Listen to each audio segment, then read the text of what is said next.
রাজবাড়িরা গল্প শোনায়, রাজবাড়িরা রাজগাথা শোনায়। তবে এই সব রাজবাড়ির সঙ্গে খুব ওতপ্রোতভাবে জড়িয়ে রয়েছে একটি শব্দ, মা। বাংলার সমস্ত রাজবাড়ির সঙ্গেই কোথাও হাত মিলিয়ে রয়েছে মাতৃ আরাধনার ইতিহাস। আর শেওড়াফুলি রাজবাড়ির এই দালানে দাঁড়িয়ে বেশ বুঝতে পারছি এদের বিস্তার ঠিক কতটা।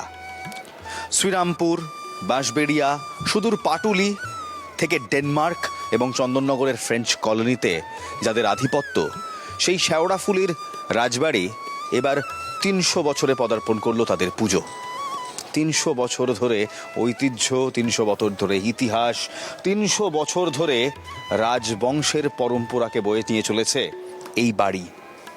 এর ইট চুন সুরকির দেওয়ালে কান পাতলে আজও শোনা যায় মারাঠাদের প্রকোপ এবং রাজাদের দিলদরিয়া হওয়ার গল্প।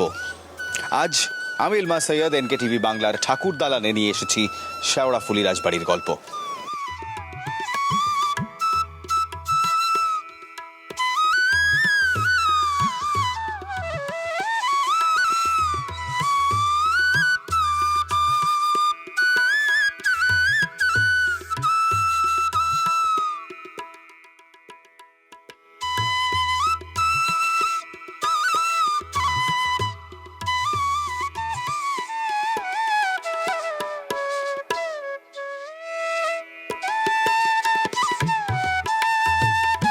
এসেছিলাম ১০০ বছর আগেকার ইতিহাস খুঁজতে, পেয়ে গেলাম প্রায় ১০০০ বছর আগেকার ইতিহাস।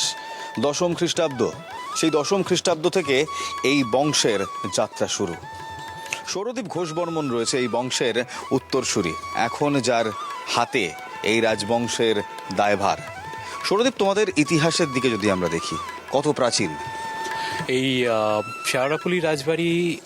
এই বাংলায় তাদের আগমন হচ্ছে ইংলিশে 900 AD-তে। তারা কন্নৌজ থেকে, তারা এই বংশের আদিপুরুষ দেবদিত্য, তারা চলে আসেন রাজা সেনা ডিনেস্টি, যখন বাংলায় সেনেদের আগমন, আধিপত্য চলছে তখন। এবং রাজা আদিসুরের ডাকে তারা কন্নৌজ ছেড়ে বাংলায় আগমন করেন। এবং আমরা ইতিহাসের পাতা ঘাটলে দেখতে পাই দেবাদিত্য দত্ত থেকে এই বংশ শুরু, এবং প্রায় 1000 বছর ধরে তারা এই বাংলাতে কিছু না কিছুভাবে রাজত্ব করে গেছে। আচ্ছা, যদি আমরা বংশ পরম্পরা ধরে দেখি, সেই হিসেব বড় জটিল হিসেব। তুমি কত নম্বর প্রজন্ম?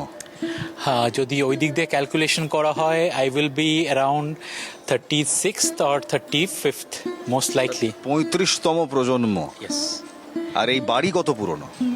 এই বাড়ি যদি আমরা ধরি, এই বাড়ি শেওড়াফুলি রাজবাড়ি আমাদের, it was built in 16th century, early 16th century. So it was built in early I think 1500s. So এবং এই বাড়ির আমাদের শেওড়াফুলি রাজবাড়ির আদিপুরুষ হচ্ছে রাজা মনোহর রায়, এবং রাজা মনোহর রায় দিয়েই আমাদের শেওড়াফুলিতে আসা, এবং এইখানে আমাদের জমিদারি শুরু হয়। এই রাজবাড়ির সাথে অত্যন্ত ওতপ্রোতভাবে জড়িয়ে রয়েছে মাতৃ আরাধনার ইতিহাস। মাতৃ আরাধনা, মায়ের সেবা, মা বন্দনা। দেবী দুর্গা এখানে পূজিত হন প্রায় ৩০০ বছর ধরে। কি কি নিয়ম, কি কি প্রথা, রাজবংশের দুর্গাপুজোই বা কেমন হয়, আজ তাই নিয়ে কথা বলবো। নমস্কার।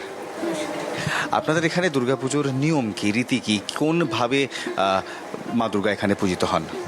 আমাদের এখানে মা দুর্গা তো মা সর্বমঙ্গলা রূপে সারা বছর পূজিত হন, কিন্তু ওই পুজোর 4 দিন, দুর্গা পুজোর 4 দিন শরৎকালের, যে তখন আমাদের ওই সময়ে সবাই বাড়িতে আসে।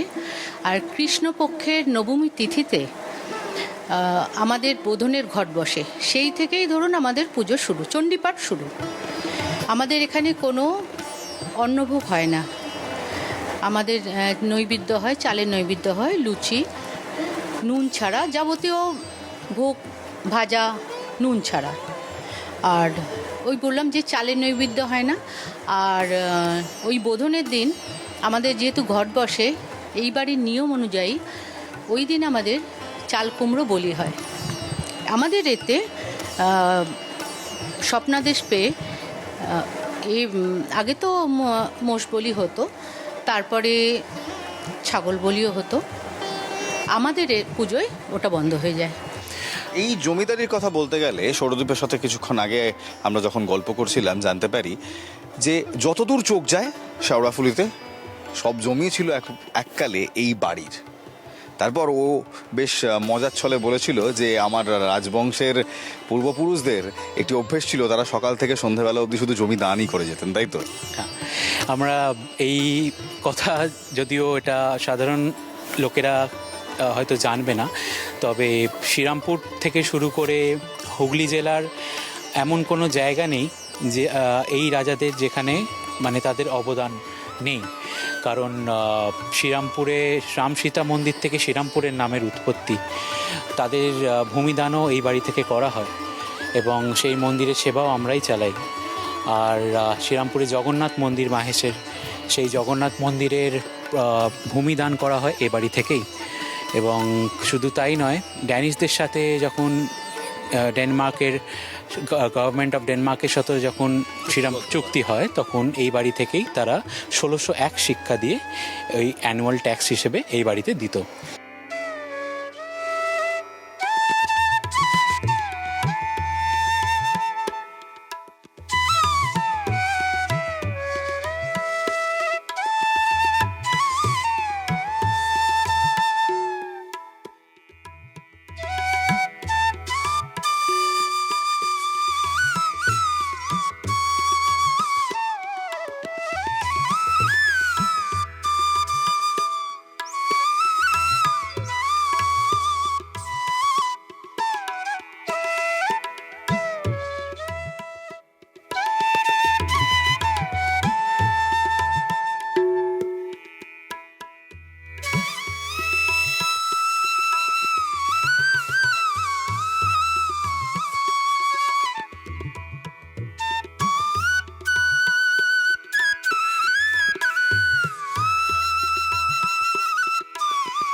মায়ের আবির্ভাব এখানে পুকুর খননের সময় মা আপনাদের প্রথম দেখা দেন, তার প্রতিমা, মৃন্ময়ী প্রতিমা আপনারা পান। একটু সেই ইতিহাসটা বলবেন। আমাদের এটা স্বপ্নাদেশ পেয়েছিলেন রাজা, যে বর্ধমান জেলার আঁটিসারা গ্রামে পুকুর খনন করতে গিয়ে মা সর্বমঙ্গলার ওখানে পায়। তো স্বপ্নাদেশ পাওয়ার পর তখন রাজা মনোহর রায় ওনাকে এখানে নিয়ে এসে কাছারি বাড়িতে ওনাকে প্রতিষ্ঠা করেন। সেই থেকেই এখানে পুজো শুরু হয়ে আসছে। আর ওই বোধনের সময় থেকে আমাদের যেহেতু ঘট বসে, ওই সময়ই আমাদের পুজো শুরু হয়ে যায়। আর ওই দিন আমাদের হয় কি চাল কুমড়ো, আর আমাদের ভাত, মানে সেদিন আমাদের বাড়িতে অন্নভোগ হয় না, বিশেষ করে বাড়ির মহিলারা। তো সেই দিন হয় আমাদের ইলিশ মাছ হবে, কিন্তু পেঁয়াজ ছাড়া, হ্যাঁ, পরোটা। তারপরে এই তো আপনার ছোলার ডাল, সবাই মিলে একসাথে হয়তো ছোলার ডাল, তারপরে কুমড়োর তরকারি, এইসব মিষ্টি, এসব তো আছেই, এইগুলোই হয়ে থাকে। আর সেই দিন থেকে সবাই যে যার কাজে সারা বছর ব্যস্ত থাকে, বাইরে থাকে। ওই পুজোর দিন আমরা 4টে দিনের অপেক্ষায় সারাটা বছর আমরা থাকি। সৌরদীপ, এখানে তোমাদের দুর্গাপুজো কত পুরনো? আমাদের এই বাড়ির দুর্গাপুজোর ইতিহাসটা আমি একটু জানিয়ে দিই। আমাদের বাড়ির এই স্থাপত্যের যিনি উত্তরসূরি রাজা মনোহর রায়, তিনি পুকুর খননের সময় মানে প্রজাদের জন্য পুষ্করিণী খনন করছিলেন। তো ওই কারণে তিনি মাকে ওই পুকুর খননের করার সময় আবিষ্কার করেন এবং তারপর থেকে পাটুলি থেকে আমাদের এই রাজবাড়ি স্থাপন করার পর আমাদের মন্দিরে তাকে ভালোভাবে এসে স্থাপন করা হয় এবং তারপর থেকে ওই সময় থেকে 1731 থেকে আমাদের এই বাড়িতে পুজো চলে আসছে এবং এইবার 298, প্রায় 300 বছর পুরনো এই পুজো। ছোটবেলায় পুজো তুমি এখন 25-26-এর দোরগোড়ায়, 29-30-এর দোরগোড়ায়। তো গত 30 বছরে এই পুজো কতটা বদলেছে? গত 30 আমরা যা দেখে এসেছি, আমাদের বাবা, জেঠু, পিসি সবাই আমাদের হাত ধরে অনেক কিছুই ইতিহাসের ব্যাপারে এবং এই পুরো পুজোটার সাথে যে ঐতিহ্য জড়িয়ে তার বিষয়ে অনেক কিছুই জানিয়েছেন। এবং আমরা একটাই আমাদের মনের ইচ্ছা এবং আবদার বলতে পারেন যে নিষ্ঠাভাবে চলে এসছে এবং আমাদের পূর্বপুরুষরা যে নিষ্ঠা দিয়ে দেবীর সেবা করে গেছেন, আমাদেরও ওই আশাই দেবীর কাছে থাকলো যে আমরাও ঠিক ওই নিষ্ঠা দিয়েই যাতে এটা পরবর্তীকালেও চালিয়ে যেতে পারি। তারপরে আর আমাদের আরেকটা বিশেষত্ব হচ্ছে আমাদের এখানে নবমীর দিনে আপনার পুজো হয় না, নবমীর দিন নয়, আমাদের অষ্টমীর দিন কুমারী পুজো হয়। হ্যাঁ, কুমারী পুজো হয়। আর সেটা তো আমাদের কোনো ব্রাহ্মণের কোনো বা ছোটো মেয়েদেরকে নিয়ে আমাদের কুমারী পুজো হয়। আর ওই 4টে দিন আমাদের একসাথে খাওয়া দাওয়া, সবাই বাড়ির সবাই একসাথে জড়ো হয়ে আমাদের দিন রাত কীভাবে কেটে যায় আমরা বুঝতে পারি না। তারপরে আরেকটাও হয়, যেটা আমাদের বাড়ির সব সদস্যরা মিলে সেই বিশেষ অনুষ্ঠান হয়, যেমন ধরো গান বাজনা হয়, গান হয়, নাটক হয়, খেলা হয়, বিভিন্ন রকমের খেলা হয়। মানে এইটা নিয়েই আমাদের সারাটা মানে ওই কয়েকটা দিন 4টে দিন যে আমাদের কিভাবে কেটে যায়, ওই যে একটা বছরের মানে আমরা আহ্বান করতে থাকি এই 4টে দিন কবে আসবে বছরের।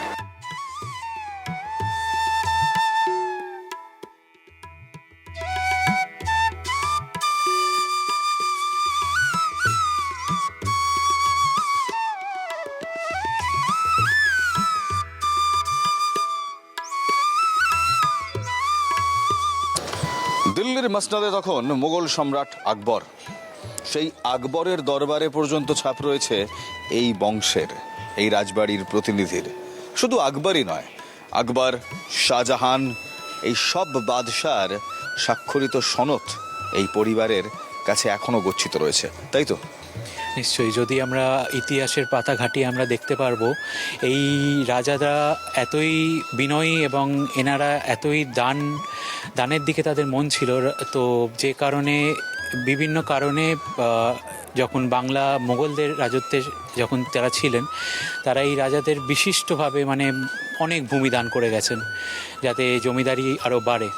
তো আমরা রাজা আকবর থেকে সনদ দেখতে পাবো, রাজা শাহজাহান থেকে সনদ দেখতে পাবো এবং অরঙ্গজেবের থেকেও সনদ দেখতে পাবো। শুধু যদি আমরা দেখি সে অর্থে মানে Akbar height of glory of the Mughal empire তখন তাদের একদম উচ্চতার শিখরে। তারপর শাহজাহান এলেন, তারপর সেখান থেকে আসছেন অরঙ্গজেব, কিছুটা হলেও মুঘল সাম্রাজ্য ধ্বংসের দিকে যাচ্ছে তখন। অর্থাৎ এই গোটা মুঘল সাম্রাজ্যর যে পথ চলা, এই গোটা পথ চলাতে শেওড়াফুলি রাজবাড়ি সাক্ষী, তাই তো? একদম, শুধু তাই নয়, এবং এনারা বর্গীদের সাথেও যখন তাদের আক্রমণ বাংলায় হয়, এনারা তাদের অনেক সাধারণ মানুষকে সেবা করার জন্য তারা নিজেদের মোড় তৈরি করেন বাঁশবেড়িয়াতে, এবং এই বাড়ির সাথে বাঁশবেড়িয়া রাজবাড়ি একভাবেই একই বংশের দুজন, এবং তারা সাধারণ মানুষের সেবা করার জন্যে একটি যাকে গড় বলে, গড়ও তৈরি করেন, যেখানে মানুষরা ওই যখন বর্গী আক্রমণ হয় তখন আশ্রয় নেয়।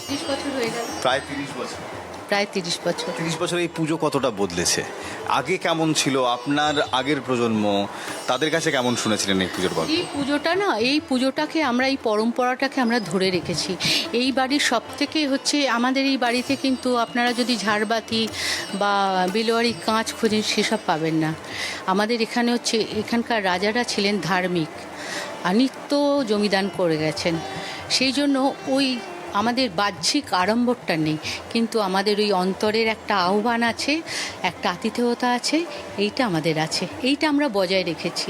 যেটা আমাদের শাশুড়ি মা এখনও আছেন অসুস্থ, শাশুড়ি মায়েরা যেটা করে গেছে সেটাই আমরা ধরে রাখার চেষ্টা করছি।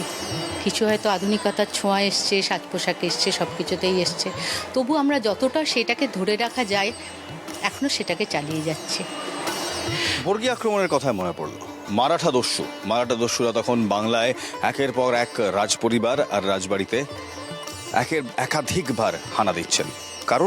কারণ বাংলা থেকে তারা লুট করে নিয়ে যাবেন বাংলার ধন সম্পত্তি। সেই সময় শেওড়াফুলি রাজবাড়িরও একটি অবদান ছিল। শেষ যুদ্ধ মারাঠাদের সাথে কবে হয়েছিল? শেওড়াফুলি রাজবাড়ি বলতে তখন শেওড়াফুলিতে এই রাজাদের আগমন হয়নি তখনও, রাজবাড়ি ছিল, তবে রাজারা থাকতেন পাটুলিতে। পাটুলি এবং বাঁশবেড়িয়াতে তাদের বংশবাটি হিসেবে বংশবাটিটা স্থাপন হয়। এবং বাঁশবেড়িয়াতেই রাজা রামেশ্বর প্রথমে তিনি বাড়িতে চারিদিকে মোট একটা মানে গড় বানিয়ে দেন। এবং যখন 1742 সালে যখন মারাঠা বর্গীরা এবং তাদের সাহায্য করার জন্য মীর বাকার আলী তারা যখন একসাথে যৌথভাবে বাংলায় আক্রমণ করেন ত্রিবেণী অঞ্চলে, তখন ত্রিবেণী অঞ্চলের সাধারণ মানুষরা ওই বাঁশবেড়িয়ায় আশ্রয় নিয়েছিলেন এবং ওই বাঁশবেড়িয়ায় আশ্রয় নিয়ে তাদেরকে ওইখানে পরাস্ত করেন, বর্গীদের বাঁশবেড়িয়াতে পরাস্ত করেন।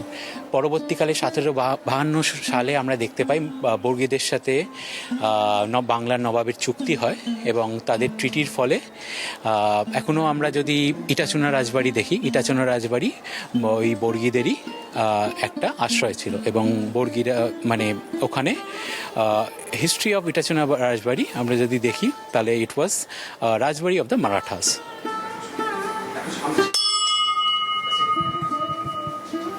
একটা কথা আছে, the bell tolls on London bridge. এই বেল বা ঘন্টার যদি আমি বংশ কিংবা ইতিহাস ট্রেস করি, সেই লন্ডনে গিয়েই আটকাবে। একটু কাছে আসুন, দেখুন কি লেখা আছে। British viceroy, viceroy of India, অর্থাৎ ইংরেজ সাম্রাজ্যর ভারতের ভাইসরয় সেই সময় লর্ড ডাফরিন। আর সেই লর্ড ডাফরিনের হাত ধরে এই লন্ডন বেল এসে পৌঁছয় শেওড়াফুলি রাজবাড়িতে। তারও একটি ইতিহাস আছে, আর সেই ইতিহাসের সাথে ওতপ্রোতভাবে জড়িয়ে রয়েছে শেওড়াফুলি জাংশন আর ইন্ডিয়ান রেলওয়েজের গল্প, তাই তো সৌরদীপ? নিশ্চয়ই। তখন এই রাজা গিরীন্দ্রচন্দ্র 1885-এ আমাদের যখন প্রথম শেওড়াফুলি থেকে তারকেশ্বরের রেল লাইন উদ্বোধন হয়, ওই রেল লাইনে প্রথম যে জার্নিটা হয় সেই জার্নিতে লর্ড ডাফরিনের সাথে রাজা গিরীন্দ্রচন্দ্র এবং তার ভাইপো কুমার নরেন যাত্রা করে ফার্স্ট জার্নিতে। এবং আরেকটাও তথ্য জানিয়ে রাখি, এই যে হাওড়া থেকে শেওড়াফুলি এবং শেওড়াফুলি জাংশন হওয়াতে শেওড়াফুলি হাট এক বড় বাণিজ্যিক কেন্দ্র হওয়ার কারণেও এখানে জাংশন হয়। এবং এই শেওড়াফুলি হাটের কর্তা এবং যিনি বানিয়েছিলেন তিনি হচ্ছেন রাজা হরিশ্চন্দ্র 1827 সালে। এবং রাজা হরিশ্চন্দ্রের হাত ধরেই এই হাট মা নিস্তারিণীর আশীর্বাদ নিয়ে এই হাট অবিভক্ত বাংলায়, আনডিভাইডেড বেঙ্গলে, ইট became the largest trading centre in undivided Bengal. অর্থাৎ অবিভক্ত বাংলার সবচেয়ে বড় ক্রয় বিক্রয় কেন্দ্র। আদতে কিন্তু যে কোনো দেশ, যে কোনো সরকার, যে কোনো রাজা, যে কোনো রাজত্বের কেন্দ্রস্থানটা কি বলুন তো? ইকোনমি, অর্থনীতি, ব্যবসা, ট্রেড। আর এই শেওড়াফুলি রাজবাড়ির রাজাদের হাত ধরেই শেওড়াফুলি হাটের অবিভক্ত বাংলার একেবারে মোক্ষম ক্রয় বিক্রয়। সময়ের কালে অনেক কিছুরই পরিবর্তন হয়, রাজা আসে, রাজা যায়, নতুন প্রজন্ম তারা রাজ পরিবারের হাত ধরেই কিন্তু আম জীবনযাপনে নিজেদেরকে নিমজ্জিত করে। সৌরদীপ, তুমি তো ব্যাঙ্গালোরে থাকতে, ব্যাঙ্গালোর থেকে ফিরে এসছো, এখন রাজ পরিবারের ইতিহাস নিয়ে ঘাটাঘাটি করছো, পড়াশোনা করছো, কি খুঁজে পাচ্ছ? সত্যি কথা বলতে আমি পূর্বপুরুষদের কাছে চিরকালই ঋণী থাকব যে এরকম তারা যে রকমের রাজা বলতে, প্রকৃত রাজা বলতে আমরা চিনি, রাজার মতো মন যদি বলে, এই রাজবাড়ির পূর্বপুরুষরা ঠিক তাই ছিলেন। এবং তাদের চারিদিকে খালি জমিদান ভূমিদানই নয়, তাদের যে কীর্তি, তাদের কীর্তি যদি আমরা ইতিহাসের পাটা ঘাঁটি তাহলে আমরা দেখতে পারবো খালি হুগলি জেলার মধ্যেই সীমিত নেই। তারা বাংলার চারিদিকে মন্দির স্থাপন করেন এবং ওই মন্দিরের জন্য ভূমিদান করে দেন, এবং যাতে সাধারণ মানুষের জন্য যারা করতে পারেন অনেক খাল, অনেক পুকুর এবং বিভিন্ন রকমের জনসেবার দিকেও তাদের অনেক ছিল। এবং এই রাজবাড়ির রাজাদের একটা বৈশিষ্ট্য হচ্ছে তারা প্রত্যহ ভূমিদান করতেন। তারা সকাল থেকে উঠে সন্ধ্যা অবধি তারা মানুষের জন্যে রেন্ট ফ্রি ল্যান্ড তারা গ্রান্ট করতেন। এবং এটা যদি আমরা এমনকি যদি আমরা ইতিহাসের পাতাতে আমরা যদি ব্রিটিশ অফিসারদের লেখা এলএসএস ওম্যালি এবং জর্জ টোয়েনবি এনাদের লিখিত বইতেও আমরা এর প্রমাণ পাবো।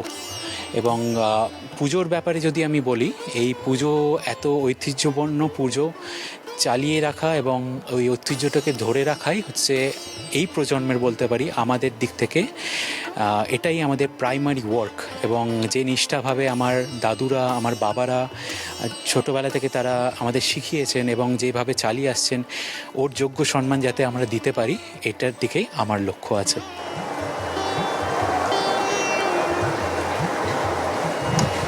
রাজা মানে কি শুধুই অট্টালিকা? রাজা মানেই কি শুধুই ধন সম্পত্তি এবং প্রচুর যশ?